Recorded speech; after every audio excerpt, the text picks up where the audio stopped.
पश्चिम बंगाल में voter list के special intensive revision अर्थात एसआईआर को लेकर राजनीति गर्माती जा रही है।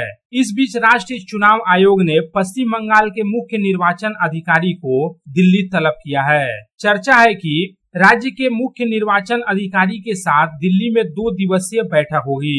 इस 2 दिवसीय बैठक के दौरान एसआईआर के तहत वोटर लिस्ट में त्रुटियों का पता लगाने, नाम हटाने और जुड़ने की प्रक्रिया को लेकर चर्चा हो सकती है।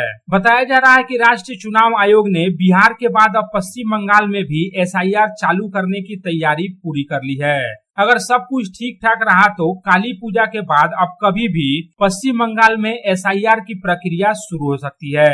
इसके लिए चुनाव आयोग के तरफ से सभी स्तर पर व्यापक तैयारियां की जा रही हैं। पश्चिम बंगाल में वर्ष 2026 में ही विधानसभा के चुनाव होने हैं और विधानसभा चुनाव से ठीक पहले राज्य में एसआईआर को लेकर अब राजनीतिक टकराव भी शुरू हो गया है।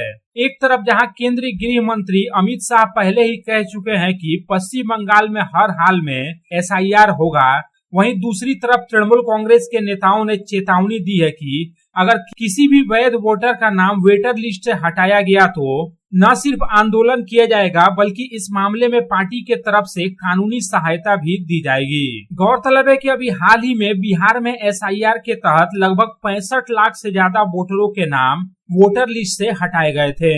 चुनाव आयोग के अनुसार इनमें लगभग 18 लाख मृत मतदाता पाए गए थे, जबकि 26 लाख अन्य क्षेत्रों में चले गए थे या अनुपस्थित थे, जबकि 7 लाख डुप्लीकेट पंजीकृत के कारण वोटर लिस्ट से उनके नाम हटाए गए हैं।